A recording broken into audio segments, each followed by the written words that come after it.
This is a Rogue Media Network podcast.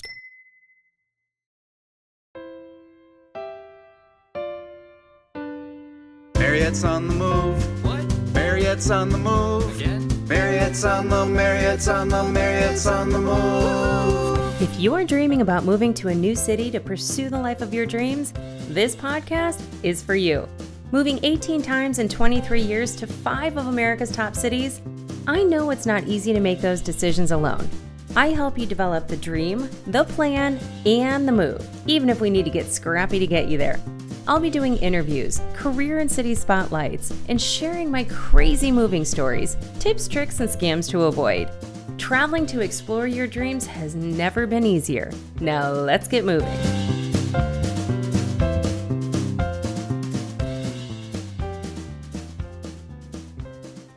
Welcome to the show, everyone. Thank you so much for joining us today. I have a special guest. Her name is Ann Vogt, and she is the host of the What If It Works podcast, where she's a culture coach, teaching people how to create positive change at work, at home, and in your relationships. Ann shares stories and action steps to help you create a culture where you and others thrive, which, if you've been listening to this show at all for any given time, you know that is right up our alley. It is right in the Fred framework where you're building a community and an ecosystem. So I'm excited because she has a proprietary method called Impact Method, which allows people to grow in their purpose and live out their passions at work and at home. And can you see why I want her on the show? And I'm so excited you're here. We had an awesome conversation before we hit record. I wish I could have captured that because it was really funny. But thank you for being here today. Welcome to the show. Thank you so much. And thank you for having me. I'm excited for our conversation too. You know, when energy just matches, like that's Totally. where I feel like we're headed. So Well, it's funny because most people had never heard of a transition coach or a relocation coach, which I don't know that there are that many out there, but I've never heard of a culture coach. So what compelled you to start this journey? Because I just love everything about what you're doing. I love it. I hadn't heard of a culture coach either. I felt like I kind of created it, but if you Google culture coach, there are more out there. So I can't claim that I coined the term. But I started out in education. So back in 2005, I graduated college, got a teaching job right away, and just went out into the world. This young little 22-year-old who was ready to just change the world and make it a better Change the place world. through my Yes. education or through my teaching. I taught social studies for 9 years. Absolutely loved it. I had 7th graders and 10th graders. And when I started teaching in 2005, kids were confident. They would tell me they were going to be in the NBA or the NFL, or, that they were going to be lawyers and doctors and teachers. And slowly over the 9 years of me teaching, I kind of noticed a shift that kids' confidence really started to go down. I started to fall into a really big negativity trap. And one day I had my husband say to me, "Have you ever thought about quitting?" And I was like, "Absolutely not. I am hashtag teacher for life. Like, no way." And he said, "Okay, well, you're just kind of a different person lately." I was pregnant with my second child, and he said, "I really think you should think about walking away." So I did. So this was the year 2014, walked away from teaching, had my second baby, worked for a nonprofit in the meantime.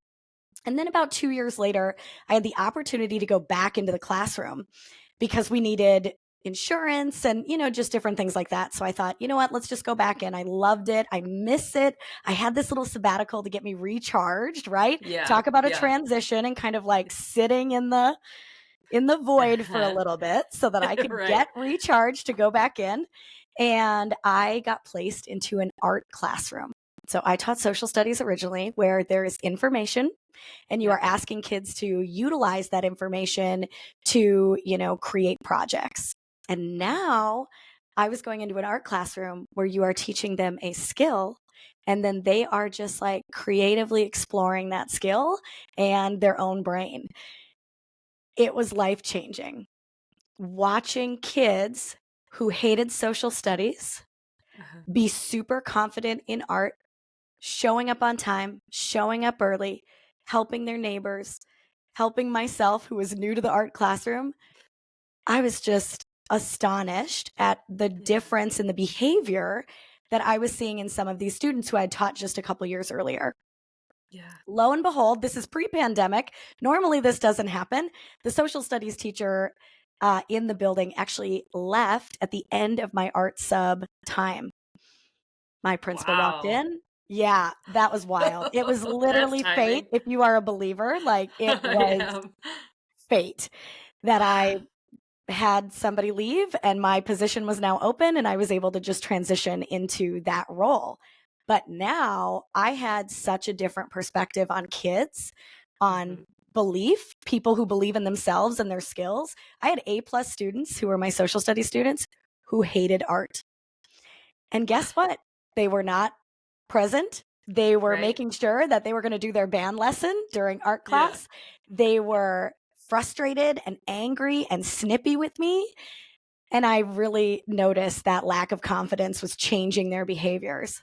So when I went back into my social studies classroom, I instantly thought to myself, okay, first things first, we got to create a room of confident individuals. So Yep. instead of focusing on curriculum, I focused on their confidence. And I saw a complete culture shift with the students all over the building who I was working with in my classroom. I had my principal coming in saying, I just had a student that I was about to kick out of Yeah. school, and he started crying and said, "But can I go to geography quick?" And what is Wow. going on? Yeah. Yeah. What What are is you going doing in that on room? that this now, then I taught 8th graders that this 8th grade boy wants to be in here. And I thought, he has a project that he's going to present today, and he's super excited about it. And he's been working really hard. And so, how did I become a culture coach? I was in that environment for a couple years. I ended up deciding, hey, I can't go all in on motherhood and being a teacher at the same time. I am a little bit of a perfectionist. I'm working on it, friends. I'm working on it. Uh-huh. Uh-huh. But I Recovering am a perfectionist. recovering Yes. perfectionist. It's just it's a Yes. slow process. Yeah. It's a slow burn. Yeah. But I really wanted to be a great mom, and I felt like I was giving a lot of my great energy to my students, and they loved it, and it really did strongly impact them, but I wanted to bring that impact home. I started working for another nonprofit and had the opportunity to go to a sales training. So Oh. get this, since we're talking transitions, I Uh-huh. went to a sales training. They said, "Hey, at this sales training, you cannot sell what you came here to learn how to sell. We need you to sell something else." So I thought, okay, what can I sell? What can I sell? How about I sell like how to create a classroom culture where kids feel like they can belong and they can thrive? Okay, that's what I'll do. Yeah. And the whole training, that's what I was selling. Day 2 out of a 3-day workshop, they came up to me and said, "Hey, Anne, we love what you're doing. We can tell you're so passionate about this project and your job. We need you to sell something that doesn't exist." And I was like, this doesn't This exist. doesn't exist. Yeah, Yeah. nobody's talking to teachers about creating cultures. This No. doesn't exist. So I'm just Right. doing this for fun. And they were like, okay, change the script. You need to leave here and go sell that. Do this. So that was 2020, March 3rd Oh, good timing. of Good timing. 2020. Literally, Uh-huh. it was down in Atlanta, Georgia. And while I was there, the second case of COVID hit the United States in Atlanta, Georgia, while I was at the airport. Oh, holy crap. Either way, started out then thinking, man, culture. Yeah, let me help teachers create a culture where students want to be, where they can be confident, they can feel valued, and therefore they can see the potential in themselves and really achieve. So I went all in that route originally my first 2 years. And then I had a businesswoman sitting in on a teacher workshop that I was giving. And she said, "I'm not supposed to be here, but I'm so glad I'm here. Yeah. You need to come to my company and you need to give this same thing, but instead of using the words teachers and students, you need to use the word managers and employees. Will you please do that?" And I was like, sure, let's do that. So that's what I do. For the last 2 years, I've gone all in on culture coaching. So I help businesses get really clear on the culture they want to create. And then I work with their managers and all levels of their company to really look at those few things. How confident are people in their roles? I believe confident people take action. And so if you have people who are feeling stuck, they're not going to take action. They're not going to move your company forward. And then, how are we valuing employees? How are we appreciating them? How are we connecting them to create an environment where people want to work hard? They want to do their best work, and they know they're going to be celebrated for it. Wow. First Yeah. off, did you know anything about art when you took the art teacher or something? I mean, because that seems intimidating to me. My stepmom was a former art teacher. She retired as an art teacher, but I have zero art in my body. I have zero visual creativity. I literally started out being like, some of you have seen my drawing of the United States of America. You're fully aware. I am bringing You're zero welcome. artistic talent to the table. Here's what I know how to do. I know how to read lesson plans, and I know how to keep you guys on task. So that's what I'm here for. And that experience, watching students who did not thrive in my room originally now became the teachers of the room. And I got to really lean in and utilize their strengths, which is something I teach in culture coaching too, like really utilize the strengths of your people. That changed the game for me when I went back into the social studies classroom, because I realized all these kids have so many more strengths than I think as a teacher I was pulling out of them.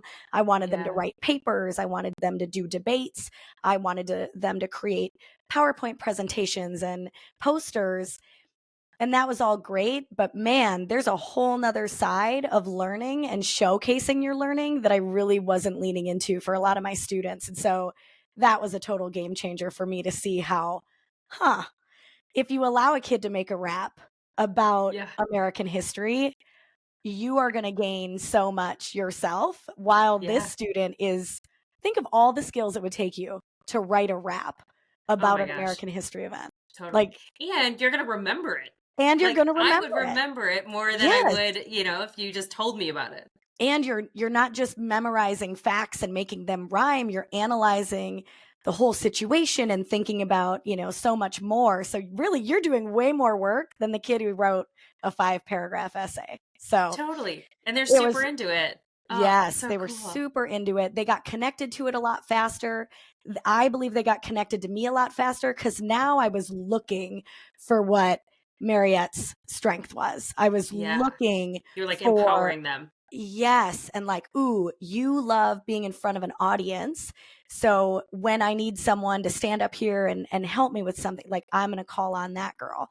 Or I had a boy who was so funny, so inappropriately funny.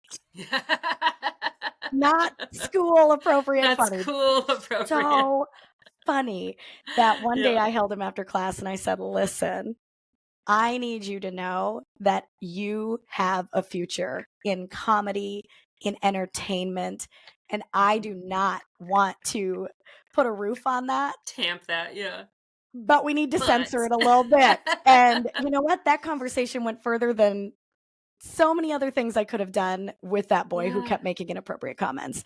I mean, he came back the next day being like, okay, I'll censor it, but I'm going up a notch on the entertainment level. And it was great.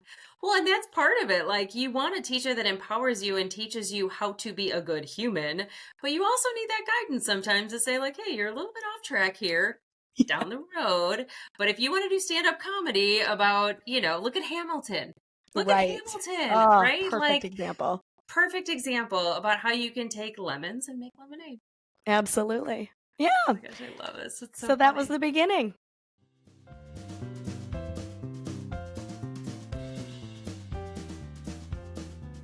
Boom. Play it. Have you ever listened to a commercial on the radio or a podcast and thought, I could totally do that? Well, I am challenging you today. Being a voiceover artist is an amazing side hustle that can be done from the comforts of your own home. Heck, it can be an amazing career. Just ask Jesse Carroll. Jesse's got over 1,000 voiceover credits to his name. Ever watch Backroad Truckers? He's the narrator. He's also done a ton of commercials for brands you would definitely recognize.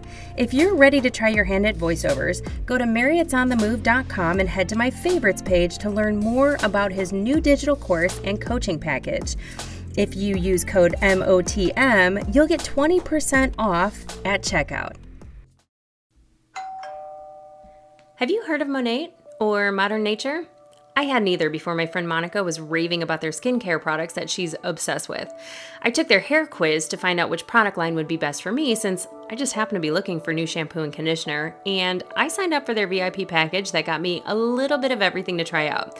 Turns out they are the first anti-aging hair care line in the world, which I didn't even know was a thing, and their products are gluten-free, vegan, and Leaping Bunny certified, which means they're never tested on animals. Now I'm obsessed with their rich formulations that feature botanical extracts, essential oils, and other naturally based ingredients, and I want to share those products with you.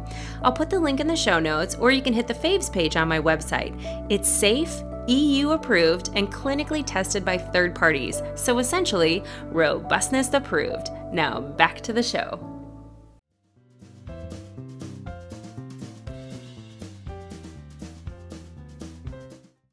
I have a funny story, completely unrelated to any of this, about a social studies teacher. Because when I moved to the south side of Chicago, so I've lived all over the country. I've moved 18 times in the last 24 years to 5 different big cities. And I moved home. I'm from the south side of Chicago, southwest suburbs. And I moved into this house in Orland Park, and we renovated, we did all this stuff. And the neighbor in the yard behind me, he was watching his daughter's dog, and he and I got to talking because my dogs were out there and they were all, the dogs were kissing through the fence and everything. And so I'm like, gosh, you look so familiar. And I could not place him. And he was an older gentleman. And I said, do you work in IT sales? Because I'm thinking like maybe I've worked with this guy or know him from the culture or something because my company's pretty big. And he's like, no, actually, I was a teacher. And I was like, oh, where did you teach? And he's like, I was a social studies teacher at Amos Alonzo Stagg High School. I'm like, what is your last name? Because all I knew him as Wayne. How many teachers knew your first name? Or how many students knew your first name, right? And he's like, Wayne Mraz. I go, Mr. Mraz, like I had you in sophomore year. And he's like, I don't remember you. And I was like, well, that's good. That means I didn't do anything wrong. Right. But it was so funny because like, I literally went on like our class of 95 like Facebook group, and I was like, dude, I live behind Mr. Mraz. And everyone's like, oh my God, I love Mr. Mraz social studies. So just random so fun story. I mean, the best people in education are in the social studies department. Let me just tell you, we're a fun breed. I feel like you have a hard job though, because you have to learn like a lot of history, a lot that's happened with our country, which is great and vast. Yes. Yeah. I know. I think at the end of college, we could teach 9 different subject areas. So it's psychology, sociology, criminology, U.S. history, geography, the whole gamut. I didn't realize that's all. What is your major when you become that type of teacher? Yeah, so it's literally called social studies education. So you go into an education degree and then you graduate with a social sciences degree. I had no idea. It like covers all of that. Yeah, that's insane. Which is great. I worked in a very small town, and so you had to teach a lot of classes, but it was awesome that I had that flexibility to then pull and just do something different every time. I wasn't teaching 10th graders every single day over and over. Right. I got a lot of different kids from a lot of different age levels, which was awesome. Oh my gosh. Well, so not necessarily just from a teaching perspective, but like you have a ton of companies that you've worked with on your website. So your website is anvote.com. And if you go there, you can learn about your methodology. But like, were there any challenges, both from like maybe a student perspective and just like the human interaction? Because I'm sure you were, meeting with a lot of teachers and things like that. Like, were there any challenges that you would hear come up over and over again, like as you were, just like from a human nature perspective? Yeah, I think there's a couple. In company culture, the biggest thing right now is negativity and toxicity at work. And everyone wants to get rid of it. And that's kind of a lot of times good for me. That's why I get hired, is they're like, our culture is so toxic, fix it. Yeah. What's wild about that is my way of fixing that is like starting with the leadership. What are we modeling? What are we showing up for as leaders?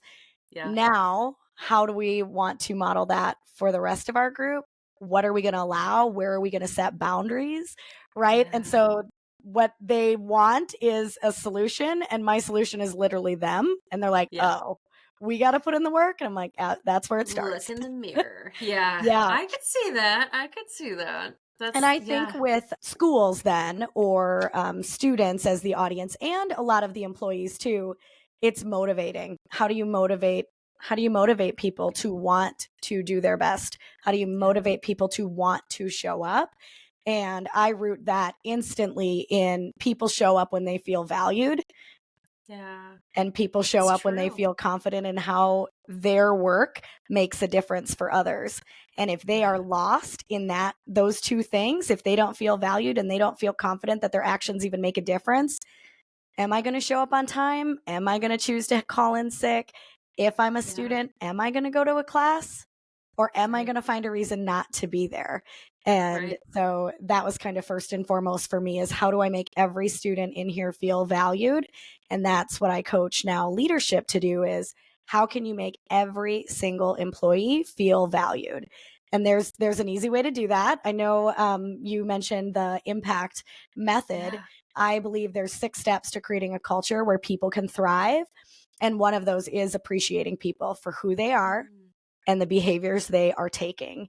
And so my message out to parents and to leaders and to anyone in management is, Yeah. anytime you see somebody doing something awesome, you need to show appreciation, because people in today's world, we don't feel seen, right? Yeah. We're doing a lot of this and we're watching everyone else, and we just kind of feel like we blend into the landscape. And so really helping people feel seen, in my Yeah. opinion, increases their confidence, increases their value, and therefore would increase their taking of action, which is that motivation to get started.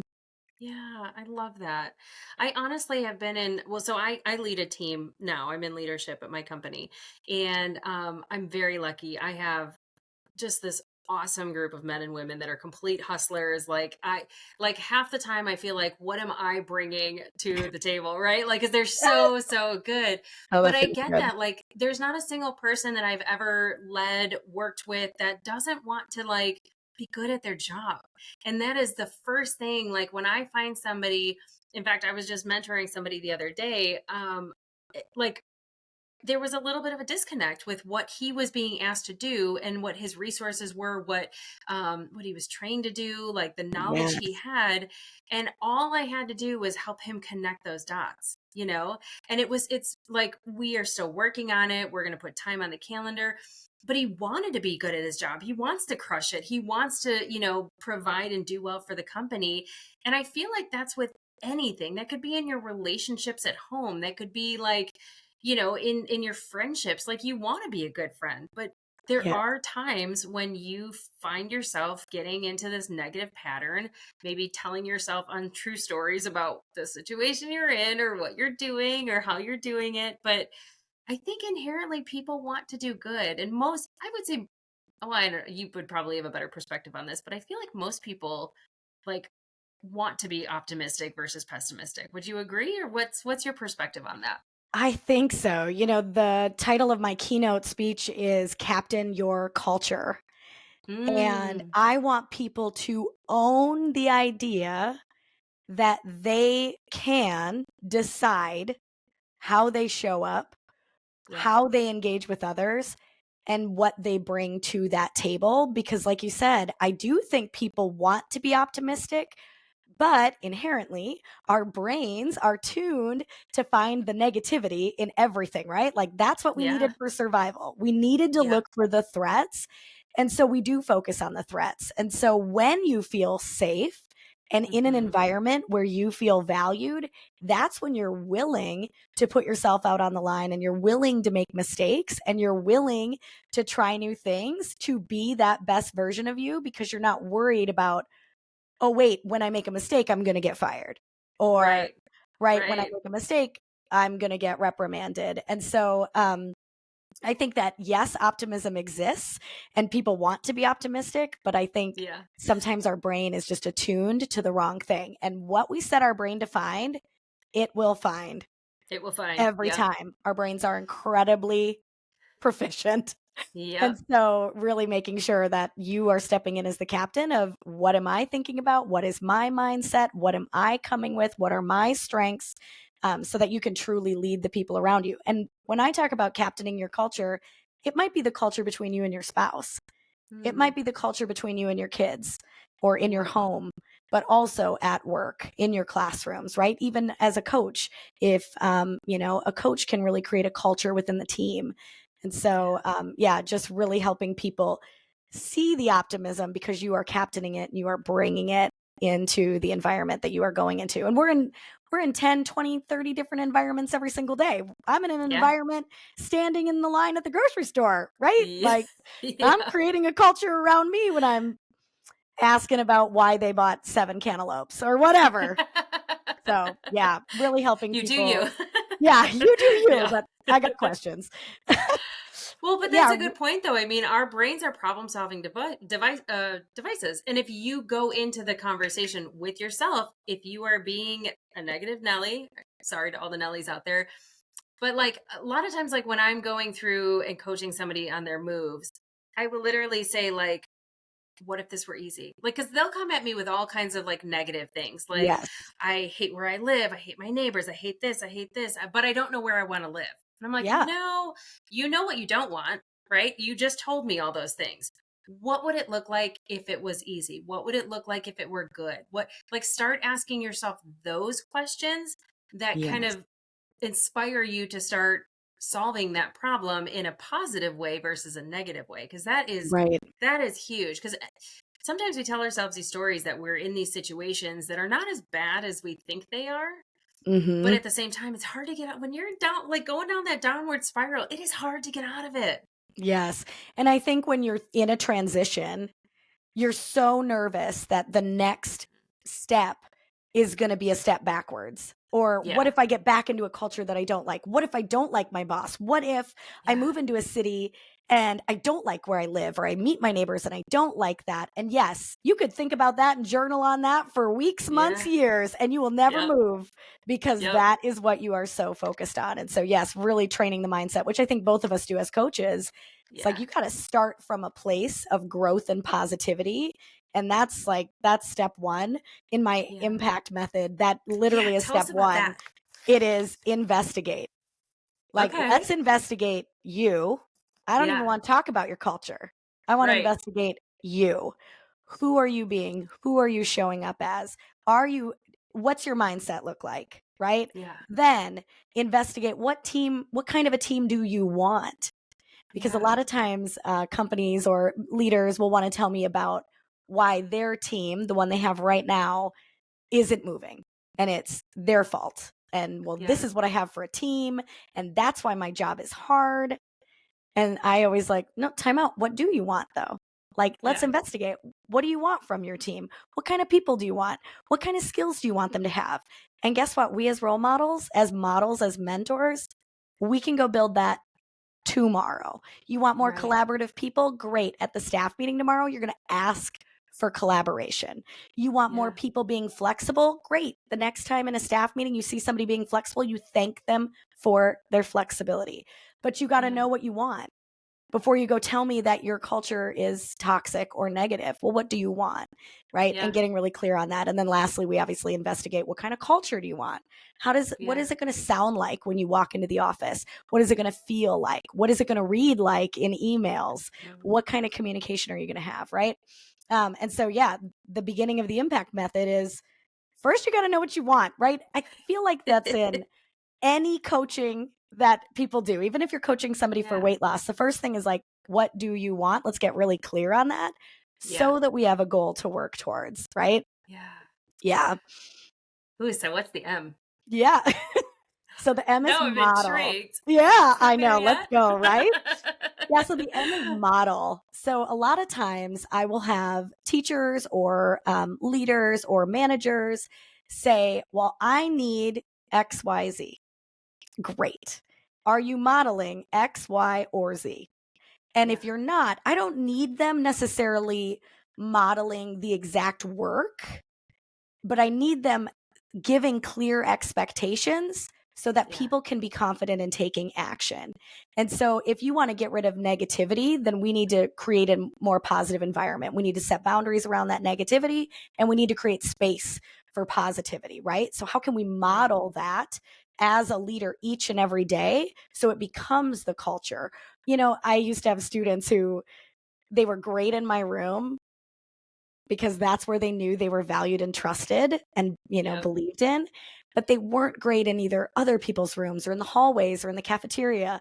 And one year I had lunch duty, and I remember walking up to this table and I was like, this is not who I know you to be. And they were like, but we're in the cafeteria. It's different. And it was amazing to me Oh, that they could like decide in their heads that when we're in your yeah. space, we're going to act in this certain way. When we're not in this space, I'm going to do me, right? Now, Yeah. putting that to a work environment, I want your employees to start to act a certain way around you because they feel believed in and they feel valued and they feel trusted and then they feel secure to fail and make mistakes, right? And Yeah. so how can we model an environment like that? And like I said, first you got to know what you want, then you got to start building it yourself, because you can't Yeah. just expect to be like, all right, here we go. These are our new rules. This is our new stuff we're all going to do tomorrow. Nobody's buying that. They want Because to let me see tell that you, it's not going to work. it's not going to work. And you're going to walk out and you're going to tell me a week later, and I told them and they didn't do it. Well, of course they Right. did. Right. Of So, yeah, course. so modeling is really about expectations. I teach a strategy called vision casting, where you can actually set people in the future. Like, have you ever had a coach or a teacher or a boss say, I can't wait until you, and Yeah. they say something about your future that you didn't even think was possible, Yeah. right? And Yeah. you go all in on that belief. And you're like, wow, Yeah. I didn't really think about that I could be a teacher, or I didn't Yeah. really think about how I could be the captain when I'm a senior. But Yeah. here is this adult who believes in me wholeheartedly. And so I teach a strategy on how can we use that in our everyday language to really put people in the future, show them what they can achieve, tell them what they can achieve, truly believe in them so that they start taking actions to achieve that. While Yeah. we're not even there. The name of my business is actually Impact to Influence. We want to impact people, but Right. influencing means we're not even present, and they're changing their behavior and they're changing their development and they're changing their character, who they are as their character. And so that's really what we want as leaders, is how can we really be modeling for people so that they start taking action without you, standing over and staring them Yeah. down, right? Because nobody Yeah. loves that either. I always, No. I was a cheerleader growing up, and they always said, like, the body achieves what the mind believes. And if you could see it, then you could be it. And, like, it Yes. is so true. Like, that visualization and acting as if you're in that role. Like, again, people want to please their bosses, but I can tell you from a leadership perspective, when my team is like working together and we're vibing and we've got good energy and we're sharing and collaborating, like, it feels good to be their manager. So I enjoy my job more when they're happier too. Like, Yes. that ripple effect is not just with you; it can show in the organization. It can, and in that good behavior can be just as quickly adapted as the toxic behavior can be, right? So, Absolutely. That's holy kind of cow. my favorite win as a teacher was when I set really high expectations for my students. If you are listening and you feel like you are in an environment where there are not high expectations, raise the bar. Don't think people love low expectations. People actually love to, set their sights on something and really try to achieve that. And so I had these high expectations. I was very clear each and every day. Here's the expectation for the day. Here's the activity. Here's what I expect to see and hear in this room at this time. And I had this kid just blurt out a question in the middle of work time. And I had another kid take his headphones off. And he was like, hey, just a heads up. During work time, if you have a question, you need to get up and go to her desk instead of yelling. And then he just like put his headphones back on. And the kid he was talking to was like, oh, that's right. And like Yeah. walked over to me. And I was like, so I'm an emotional human. So proud. Yeah. I had the proudest tears. And then I Yeah. was just like, hey, first off, thank you for listening to so and so and Yeah. coming over here. I just really appreciate that. And he was like, yeah, I forgot. Yeah. That's what we do in here. And I was Yeah. like, yes, we Oh, do, music right? to my ears. Yeah. So you talk about the ripple effect is, Yeah. had I even not been in the room, that student, I think, would have said the same thing, right? Like, Mhm. because they now are confident in the culture we've created as a class, as a Yeah. group, as a team. And now they're confident in telling somebody else, hey, that's not what we do in here. Here's what we do Yeah. in here. It The was kid's just, it's probably a beautiful. future like law enforcement officer too. Yeah. Oh, that's funny you ask. I'm trying to think of what he's doing because, these kids are now that group of kids after I came back. Yeah. They'd be like just getting out of college. So I'll have to figure Be out what he's up to, but interesting. so I will good. say I've heard in the past, and I'm not married, so you might be have a better perspective of this. But I've always heard in the past, like in relationships, like whether it's like a marriage or just dating somebody, that like a lot of times breakups happen because of unmet expectations. Not necessarily that they weren't good 1,000%. together, that they had these like unspoken rules that you were supposed to follow, that you didn't know what you were supposed to do, and like, I mean, what's your perspective on that? It's such a great question. So a lot of times, I'll use a business example, but we can Yeah, definitely transfer it to your spouse, to your yeah, significant other, to whoever is in your life, right? yeah, Um, is I will say over and over, people will come to me and say, I've told him that's my expectation. I've told my husband what I want. I've told my employees what I need. And I'm like, when was the last time you told him? And yeah. a lot of times employers will be like, on day one, they heard. And I'm Yeah. like, okay, well, we're on day 1017. Right, So right. maybe we need to restate that expectation. And that's exactly Yeah. what I would tell you in relationships too. Like, we need to state our expectations, and not in a way of like, I'm the boss. This is Yeah. my expectation.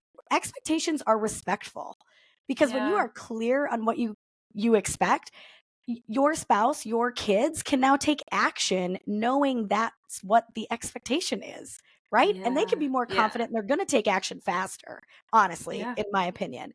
And so, yes, I think there's a lot of unmet expectations because they're not spoken. They're just Yeah. assumed. My Yeah. husband and I grew up in very different households. I had a dad who came home at 3:30, did all the cooking, all the cleaning, all the laundry, and got us to sports. So, like, Wow. my expectation of a husband was like that. A unicorn? Yeah, just Although this. I will say, my best friend's husband does that too. So Yes, Tommy they're out Colgan, there. yes, They're out they're there. out there. They're They're out out there. there. Yes. Yes, but Yeah. my husband had very different expectations. Yeah. And so we have had to talk about that, right? And just say Yeah. like, "Hey, so something I'm noticing Yeah. is this behavior, but what I'd love for us to be doing is this behavior." And, Yeah. again, you're not approaching it as like, I'm in control, I'm the boss. You're approaching it as, hey, here's what's been happening. Here's what I'd love to see happen. And then Yeah. my big thing is you got to get agreement. You got to make sure they're on the same page with you. And yeah. And I do Clear think, visions. Yeah. yeah, I think relationships can really shift when people start getting clear with each other on what they want, so that the other person like can take action in that Respects way. it. Yeah. Yes. Well, And and I feel think good about too, it. yeah, so a lot of what I in the Fred framework in coaching, I talk about your ecosystem, and it's the community that you've moved from and the community you've moved to. And we've talked on the podcast with different guests that have come on about how hard it is to make real friendships as an adult, right? When you're Yes. moving, it's a lot easier when you just get out of college or you just get out of high school and you're like, everybody's trying to find their own way. But if you're moving to San Diego and you're in your 40s, like that's a much different like networking. That's a Yeah. much you're set in your ways. But I think there's also something very liberating about having a friend group where you're like, hey, this isn't okay with me. Like, I don't typically do that, but I can appreciate that you love that. So you go do you, I'm gonna do me. Like, and I feel like creating that boundary helps us to know like what you like, what you don't like, Yes. how to befriend you in a way that is respectful, but also impactful and supportive of who you are as a human. Because that's the last thing you want to do when you move to a new place is like, make a lot of enemies. I don't know. Like, I would think Right. you want to be friends with the new people or that you're living around. So, And that's I a think really, it's really great for other people then to say, "Oh, Anne doesn't like going out for drinks, but Anne loves right. playing pickleball."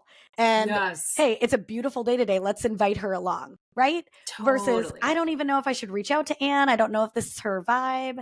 I just Yeah. won't. And then that's Yeah. kind of the pattern we start getting into, is like not inviting other people or not making connections because we're worried about if it's a good fit or not, instead of just like Right. coming out and asking, like, hey, a bunch of us are Yes. doing this. Is that something you'd be interested in? Like, we're doing that this weekend. We don't have enough space, but if we do that again, would you like to be invited?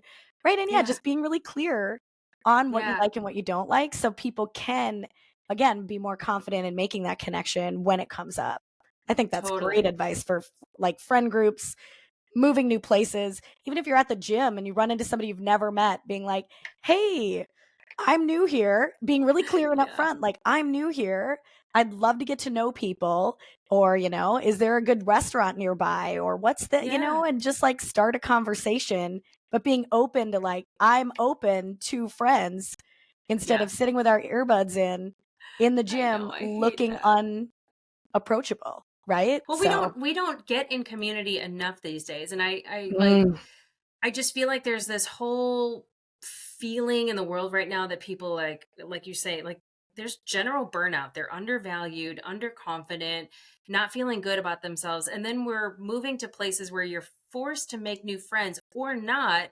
And then it's even worse because you're isolating and now you hate the place that you're living, but you've never even stepped outside your door to see if your people are out there, right? Like, what a difference yeah, it makes when you are in a community of people that lift you up and do the things that you like to do. But it takes a little work, right? It's a little research. absolutely. Like, I know younger adults are more prone to going on TikTok and Instagram, although I did a focus group with a group of college kids, and they told me that Facebook and Instagram are for really old people. And I was like, They're hey, I'm dying. 47. I know. I'm like, I love the Instagram. But Facebook, I'm not as much on it, which I do have a Mhm. Facebook group, and I'm sorry for those in it. I'm like very rarely in it. But it takes me everything I can just to get on the Instagram, much less learn TikTok, right? Agreed. But that's Yeah. the thing, is that like they can connect with people on the lives, they can connect with people, and then you can go meet in person and like have that general, like really, really feeling in your brain, and bounce things off of people, and I don't know. So I feel like I'm going off on a tangent, No, but you're okay. I'm glad people are using that as a tool to then meet in person. I yeah, do think we have kind of an interesting trend right now where kids would tell you they have a lot of friends, they have a lot of connections, but when it comes down to like face to face, true energy sharing connections, they're lacking in that.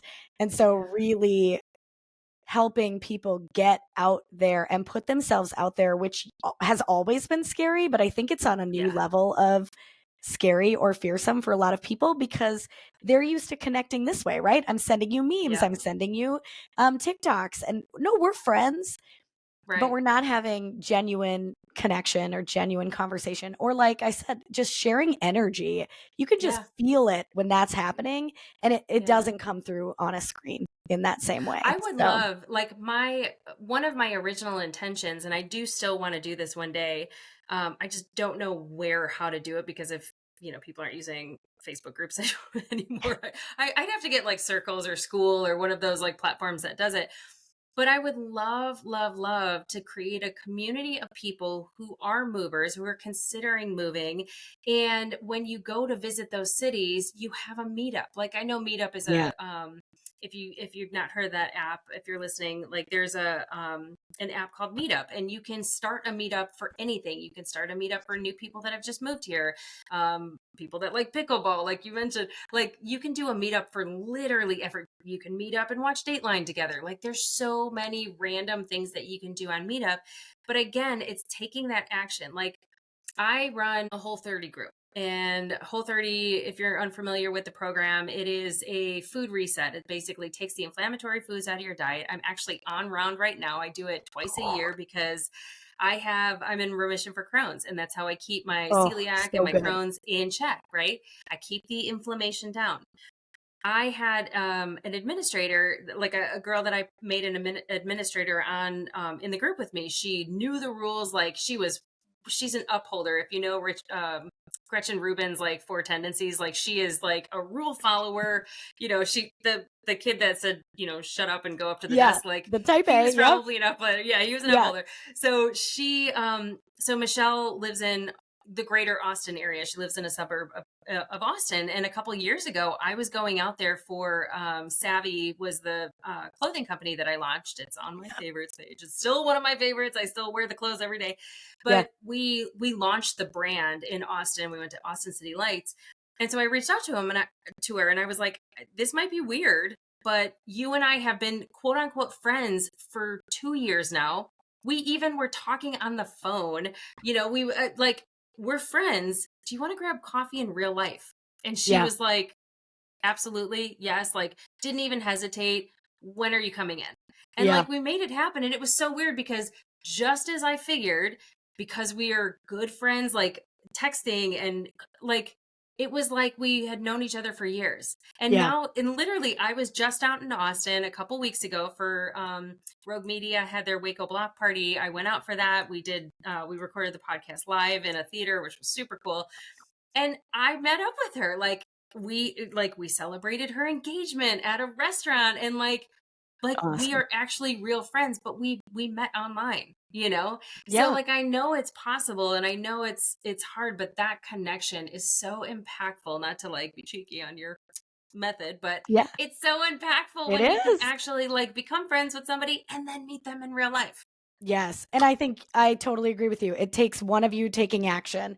Because the other Mhm. way it could have gone is you don't tell her, you post about it, and she's like, oh my gosh, I wish you would have reached out, and Uh-huh. then it's like, oh, maybe she doesn't think of me as someone she could Yeah. connect with. And, Yeah. and then you place doubt in their minds. And so absolutely. Someone from that same exact group, her name is Jackie Jacks, and I was out, and I think she lives in Arizona. I can't remember. It was a couple of years ago, but I reached out to her as well. And I was like, hey, we talk all the time. Do you want to meet up? And something, I don't know what was going on with her at the time that she couldn't meet up or didn't want to meet up or thought it was weird. Whatever. She was cool and respectful about it. Literally today, it's funny that we're talking about this and Michelle because she's from that same group. I read a message from her today and she was like, I still regret not meeting up with you when you were here. Like, I think about that all the time. I'm like, girl, I'm on a plane every single week. Let me know where you live now and I will Yeah. come and meet you and see your horses. Because she like trains horses and stuff. She does all this cool Wow. like PTSD work and stuff. But yeah. Yeah. It happens in real life. But I want to hear the rest Sure. of the impact. I know I feel That's I don't even know how okay. long. Yeah. We've already been recording for 45 minutes almost. I So know. what's the P? Yeah. So I'll do the last four letters really Yes. quickly Okay. because it's kind of self-explanatory. So the P Yeah. stands for problem solve. So I teach a Okay. method called the 2-minute problem solver. And my big thing is problems take up the amount of time we give them. So problems can take a day to solve, a week to solve. As a teacher, we would run into problems in the fall and we'd still be talking about it in May. And then we'd go, well, it's the end of the year, so this problem is over. And then guess what happens the following October? We're back talking about the same problem. About the same problem. So I help people solve problems really quickly, really respectfully, and get other people using the same method. Because once I solve a problem with you, I want you using that same method the next time you need to solve a problem with me, because we both feel good in the exchange. So problem solve, we know problems are going to come up. Every culture, every workplace, you're going to run into problems, whether it be a product issue, whether it be a staffing issue, you're going to run into problems. Why not solve them faster? Because again, people want to be in environments where problems are solved and we don't dwell in them, right? I love that. Yeah. Yeah. A stands for appreciate. Like I said, people need to be appreciated. People need to feel appreciated and feel valued. And I truly feel like if you are working somewhere and you're wondering why so-and-so in the desk next to you doesn't come in with energy, doesn't come in lit up, A, yeah, there might be something going on at home, but B, they might not be feeling appreciated. And so how can we really show them that they're valued and that what they bring to the table is necessary and needed and so, well received, so that they want to show up as their best selves, right? C stands for cultivate. So how do we cultivate connections with people? No, this isn't taking them out for drinks. This is like understanding people's situations, making a connection with them, and when they tell you on Friday that it's their child's baptism over the weekend, asking them on Monday, how did that go? Right? Yeah. How do we, utilize people's names in a group setting, in a meeting where people understand, like, people like hearing their names. So how can they feel a little connection by their names being used, right? And so there's 10 different strategies in the Cultivate of like how you can really increase connections at work that make people feel good and that they want to be there. And then the T is transform. A lot of the times I end my workshops, so I do 2 to 3 hour workshops called impact workshops. And I usually end being like, wow, this has been incredible. We've talked a lot. We've learned some strategies. You've practiced the strategies. You've applied the strategies. Like, who's feeling good? And everybody's like, yes, this was great. And I'm like, great. Guess what's going to happen tomorrow? Nothing. because you're probably not going to take action unless you dedicate yourself to the actions we talked about today. So at the end, transform is literally just like committing. Like, what are you going to commit to so that you can transform your culture? Because we can talk you culture. Can use that Yeah, go ahead. You can use that in so many different situations. Yes. Like, it is so true. Well, oh my gosh, think of all the workshops you've attended or the courses you've taken or the webinars you've been to where you're like, wow, this was so good. And then, now you have another call. Now you have to go pick up your kids. And then you don't apply any of the stuff you just learned. And so the last step is literally just pick a couple things. We're going to pick 3. What 3 things from today do you think will change your culture by next week? Like, what will you already see a shift in by next week if you commit to these 3 things? And then the follow-up a week later is, okay, now what can we commit to for the next 3 weeks? So then now it's been a month, right? And so you're really trying to get people to realize your actions make a difference. When you take action, people will receive that and then hopefully start to shift their own behavior. But it really does start with the leaders. It starts with the people who want to see the change. But I always laugh and say, like, whether you take action or not, like, nothing changes if you don't, go all in. Nothing changes if nothing changes. Yeah. And it's so true. And I like ending with that because it puts the ball in their court, right? And they've realized that slowly throughout the presentation that, like, I am the captain of my culture. I do have the power to change my own mindset. I don't have the power to change somebody else's actions. Nope. You never will. But you can change who you are. You can change how you speak. You can change how you believe in others so that you see a different result out of them, right? And so really leaving them with that belief and that motivation and that inspiration to go do something about it.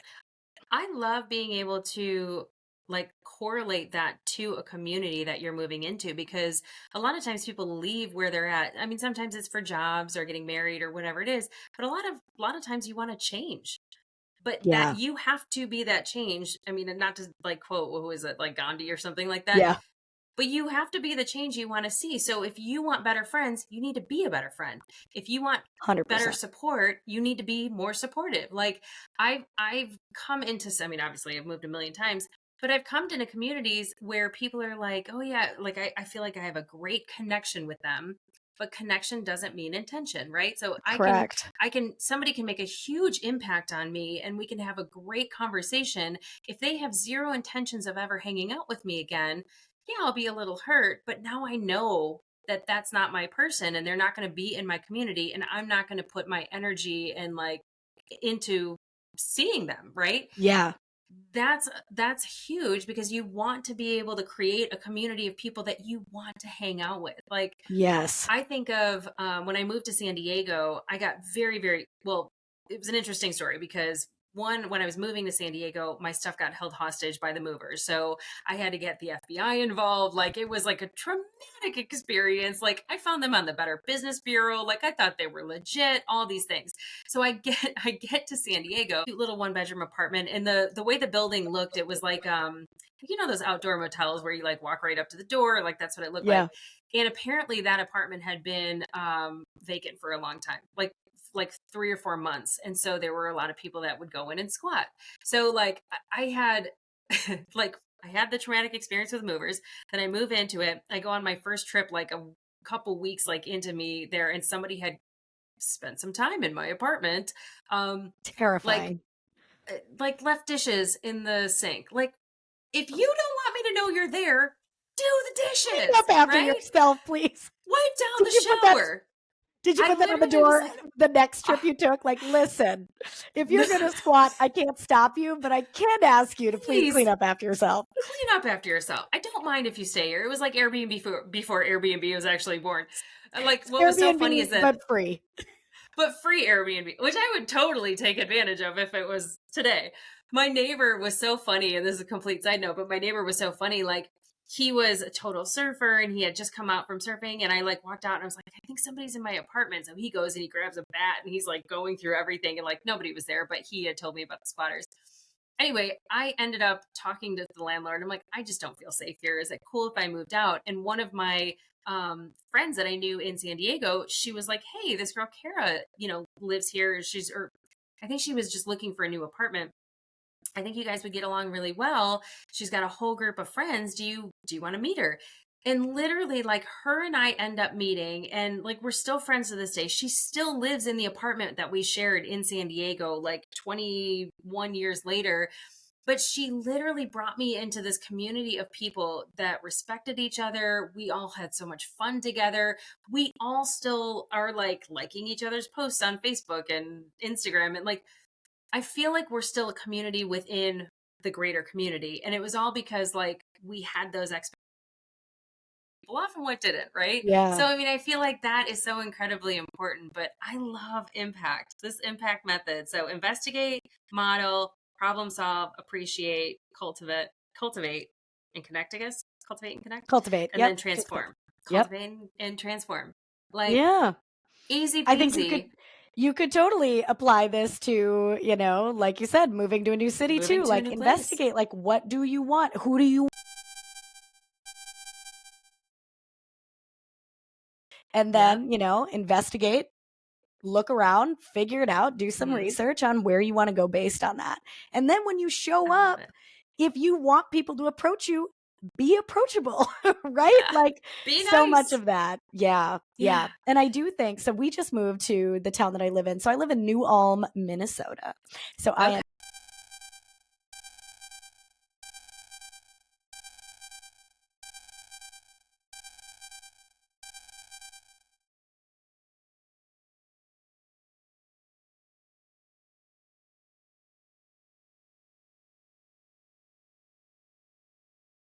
officer sits right there at the one stop And sign. everybody Make sure waves you to him, stop. Yep. probably. Yeah. And Yeah. everybody knows who he is, right? Because it's a small Yeah. town.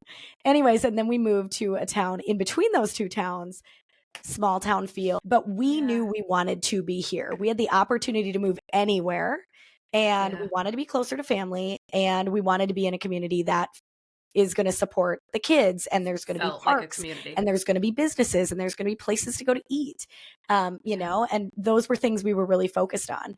And so when we moved here, I knew what I wanted, and then I was looking to then build those connections, right? I was like, is there a Yeah. mom?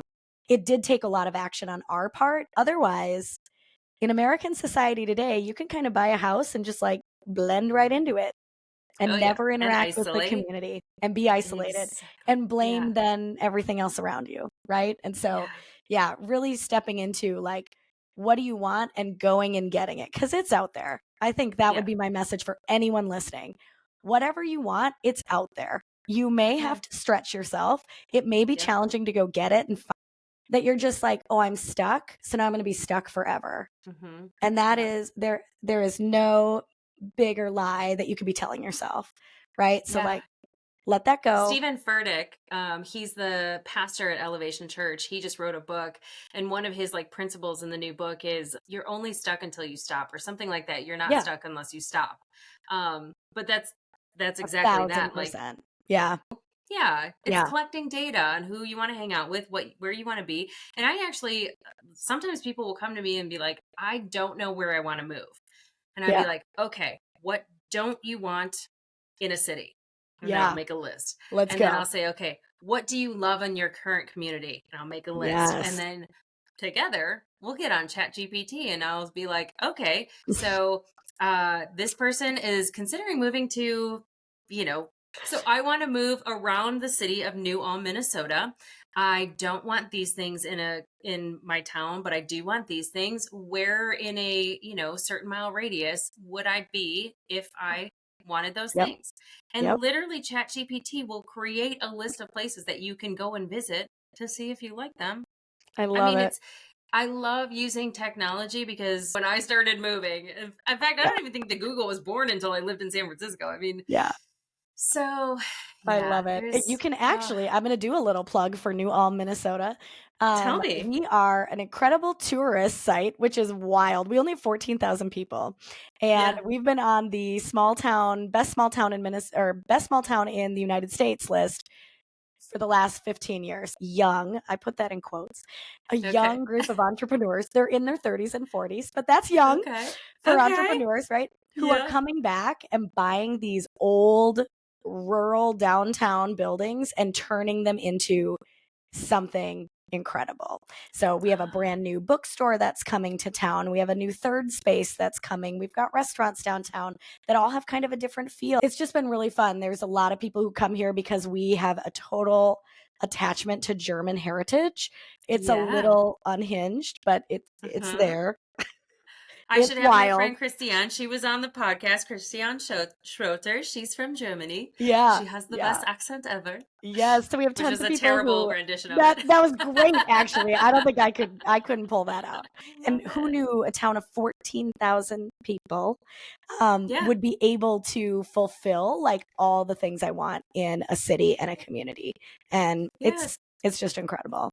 Don't overlook those small towns. I mean, look at Ben and oh my gosh, from they live in Mississippi. Oh my gosh, but they literally one house at a time are renovating it, and people now want to move there, and they've redone the whole city. Like, I think that is the heartbeat of America. Like, we need to put some more purpose into some of these towns, because this is the greatest country on earth. I am completely convinced of it. I legitimately think that we have the means to do it, but it's up to us to take that action and clean up and Right. make these communities. Like, I had a whole conversation with this woman, Kathy, about how, like, if you want to create a community, it's very easy. You just have to create the community. Like, you have to, like, make a place where people want to go. Like, it would be very easy. Like, my subdivision is great because, like, everybody's in their like 30s and 40s, and like there are a couple kids, but most people have dogs. But we've created this little community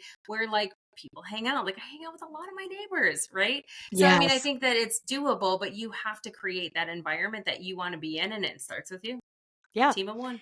And I think going back to the very first thing we talked about, you could sit in your community and say, I wish, I wish, I wish, I wish, I wish, or you could get taking action and make it happen, right? And so, Exactly. yeah. I'm sure And other that's in people have life. that same vision. Yeah, Yeah. for sure. Yeah. For sure. You just got to find them. Well, Anne, this has been amazing. I just looked So down and fun. we've been already recording for over an hour. So I feel like we could have this conversation in New Ulm, Minnesota. Maybe I'll have to come Yes, visit. come on over. I'll show you all the I mean, things. I'll be a tourist. I love it. I love it. Well, if somebody wants to work with you or have you in their company or find you on social media or learn from you, how do they find you? Yes, absolutely. You can go to annvote.com. That's ANNVOTE, just like you vote in election season. Yeah. And on there, you can click contact me and tell me a little bit about your company and what you're looking for. And then we jump on the phone and make sure we have a plan that fits you and your needs. You can also find me on social media. I am on Facebook on Impact to Influence, or you can head over to Instagram. It's just at Ann Vote. But yes, this has been so fun. Again, I knew it from the energy. You're my people. This is fantastic. I love it. Yeah. Well, thank you so much for being on the show. And I will put all of her information in the show notes. Gosh, thank you so much. This has been great. Absolutely. All right.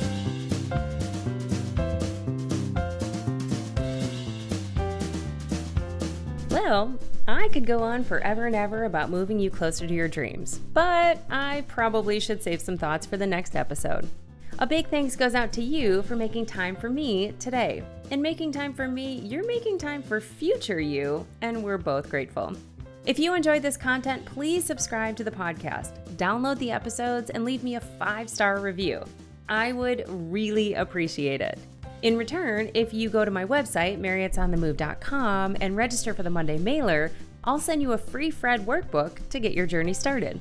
This is also where you can find all the show notes and all the ways to get in touch with me. A special thanks goes out to Rogue Media for its wisdom and partnership. Until next time, friends, keep moving forward towards your dreams. Oh, and the legal stuff. This podcast is presented solely for educational and entertainment purposes. I am a certified coach, not a licensed therapist, and this is not meant to replace the professional advice of a physician, psychotherapist, or other qualified professionals. This is solely my perspective based on my own experience and training. Okay, now it's over. For reals. Bye for now.